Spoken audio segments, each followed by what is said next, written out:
What's going on, everybody? This is Weekly Reviews here, and we are back from over a month hiatus. I mean, my goodness.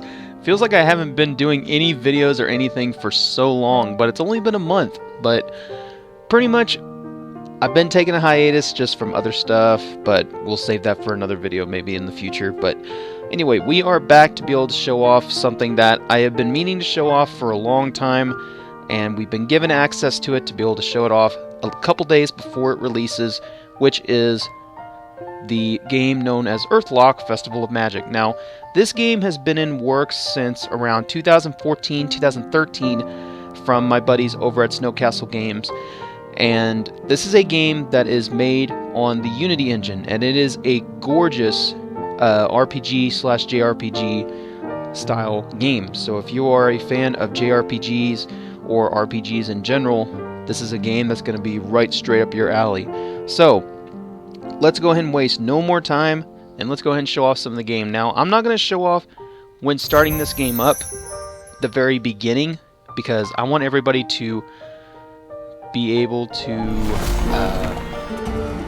know exactly what's going on as they started up the first time. So, we're not going to be going straight to the very beginning, but the one thing I will say is I have not played the game after the recent updates. There are still a couple little kinks that they still had problems with around the time when I played this the very first time, but I believe that they are supposed to be working on some newer stuff before the whole entire game releases in the next couple days.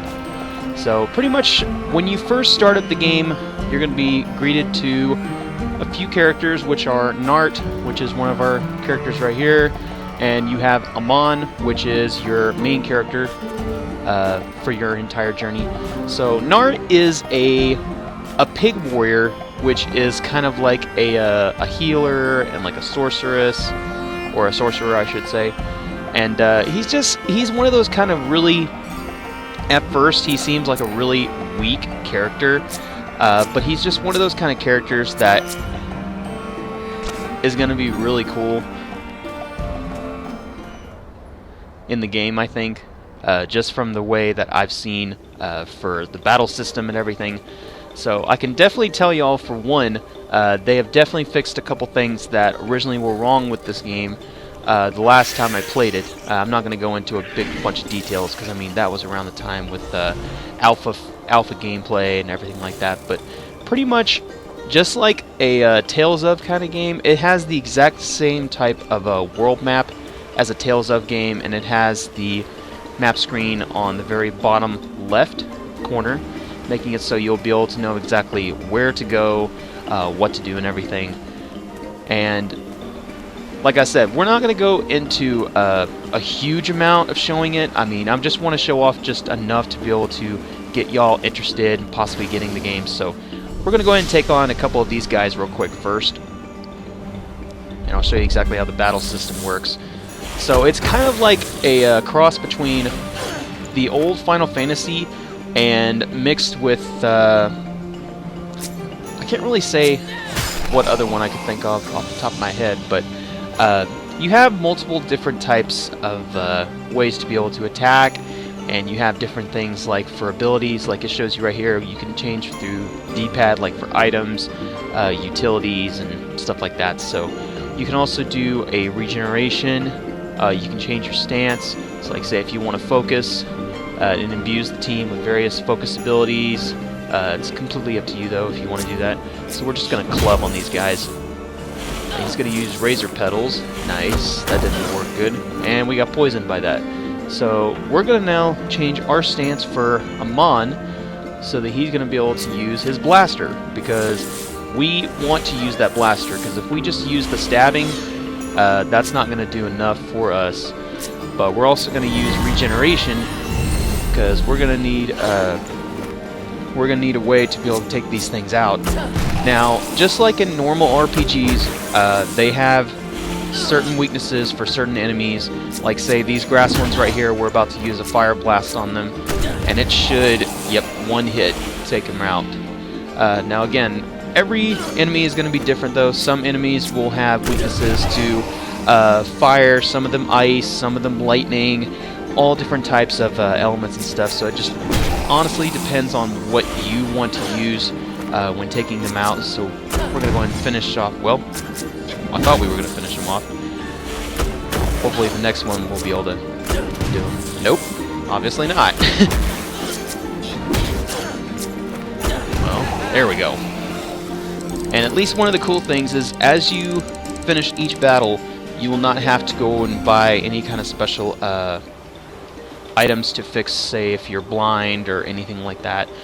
Those items you use to, or normally would have to use to fix that and everything, are not in this game after you go through battles and stuff. So,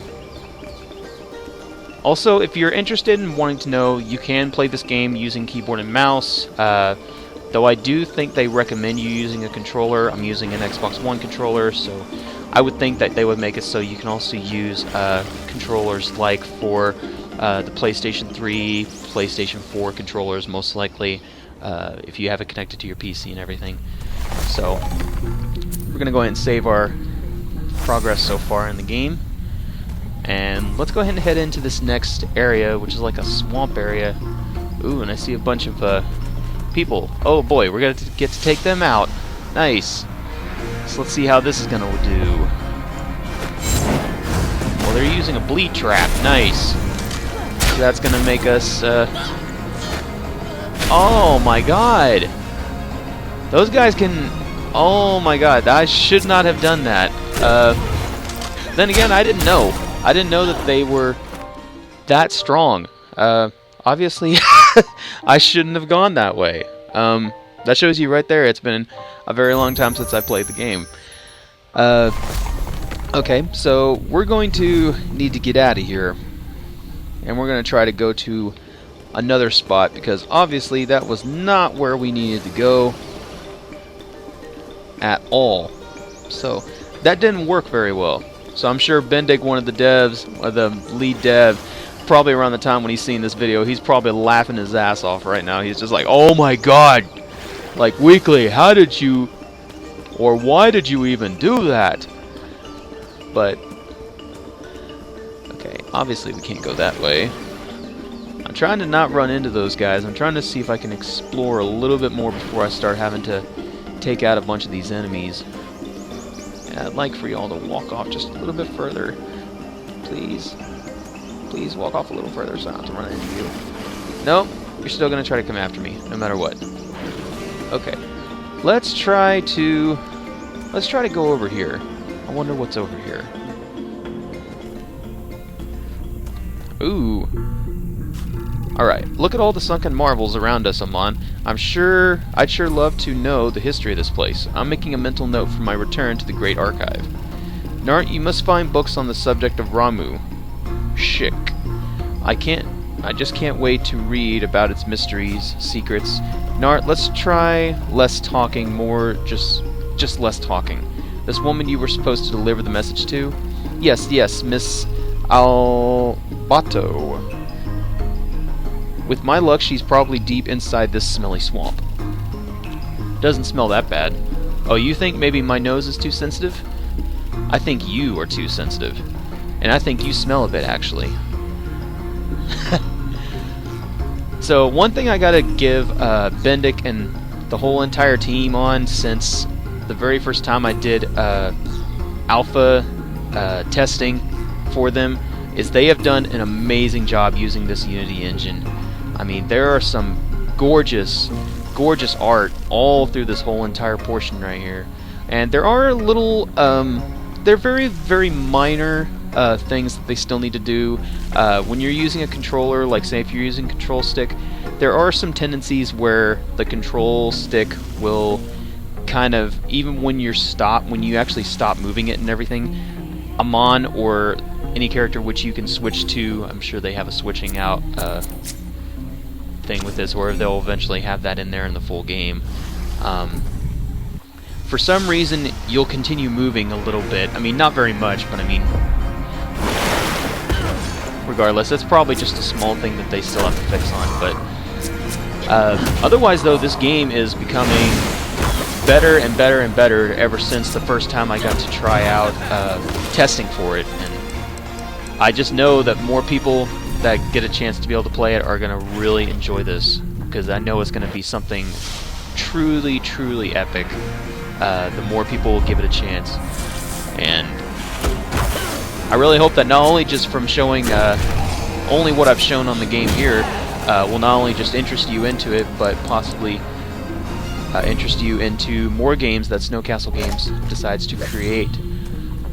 And I'm hoping that Snowcastle Games and Bendik and the rest of the devs have nothing but amazing success on the launch when they launch their game, which will be on the 1st of September. So guys, if you like the video, please leave a like, and feel free to also follow Snowcastle Games on Twitter and Facebook. They have social media all over the place on this game right now, and this game's not going to be just on Steam. It is going to be across multiple platforms, including PlayStation, Nintendo systems. It's going to be on Xbox One, Apple, and also I believe on Linux as well. So a big thank you to Bendik Stang, one of the creators and the developers of Earthlock Festival of Magic, and just a big thank you in general to Snowcastle Games for giving me the opportunity to show off their amazing looking RPG game known as Earthlock Festival of Magic, running on the Unity engine. And again, if you guys want to try out the game for yourself, there is a demo, I'm sure, on Steam, or there should be, I believe, a demo on Steam around the time the game launches. But again, thanks again for watching, everybody, and I'll see y'all soon.